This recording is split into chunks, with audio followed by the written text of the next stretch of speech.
think there's been some confusion somewhere along the line in the rumors that kicked about, Shorty. One time there was a rumor that, and I hate to quote about the first man to go on the redstone would be amongst this pool of 3, and that the succeeding redstone shot would, the man force would be chosen upon this backup group of 4. Is that true, or is it not necessarily true? No, I think the best answer to that is that we've chosen 3 men for the initial flights. And by initial flights, I think the best estimate I could give you is probably at least 2. It has to be more than 1. Obviously, it has to be more than 1. More than 1 and less than 3. I think the point I'm trying to get at here is the fact that we've selected this group of 3 does not foreclose the opportunity for the other 4 to fly later flights.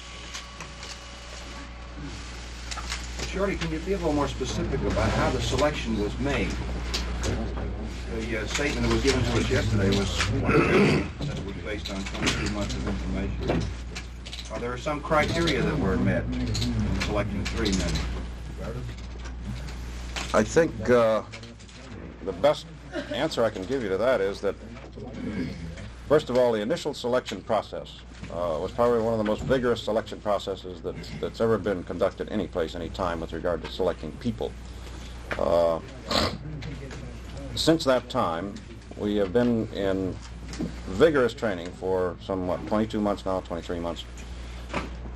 Trying to establish the process was successful.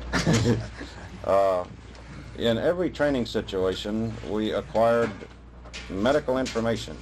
For example, one of the things that these gentlemen have that I don't have is 4 tattoo marks. One on the upper and lower breastbone in the front and one under the rib cage on each side. And the reason for that is so that we can attach medical instrumentation to exactly the same point on the body.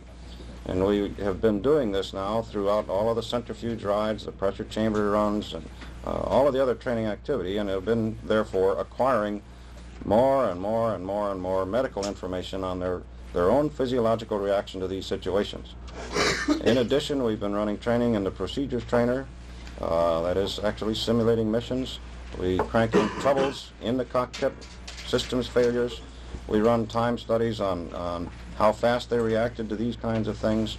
I think the best thing that I could say is that the people we selected right now are those that currently appear to be the best qualified for this particular mission. That could change. And this is the reason why we keep saying that we have not foreclosed on the other 4. Well, you're saying, in effect, that there may be somewhat like a football team where some people are stars in the early part of the season and others come along later in the... I think perhaps this is a reasonable... That's a real good idea.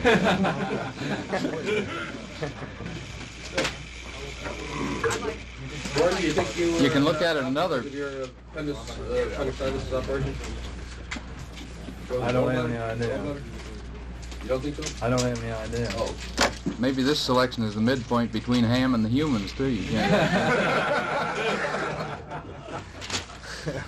Good scratch, John. Thank you. That was your idea. You scratched. Fellas that won have the longest arms. See, the way we're going to choose the pilot is by seeing who fits that sweater I got the other day. Or if they take apples or bananas. Well, most of this intensive training, flying training, is done right here at Cape Canaveral. I suspect a good bit of it on John. There'll be a lot of activity here. There'll be activity at Langley. This isn't going to be pinpointed to any one spot, as I indicated earlier. It's just a general step up in activity and intensification across the board. There won't be any one phase of it in particular that will receive the emphasis. Obviously, as time goes on, we're going to be spending more and more time here at the Cape, as we have been for the past year. We've gradually stepped up our activities here, and I'm sure this will continue. Will this involve any, say, more centrifuge tests at Johnsville and things like that? This hasn't been set up at the moment, no. We may go back to Johnsville occasionally for refresher work on it, but there's nothing programmed as of this moment. I'd like to ask you, with 3 very good successes under your belt now, this I would like from the astronauts. not. And it's very evident that the program is moving along very well. Bye.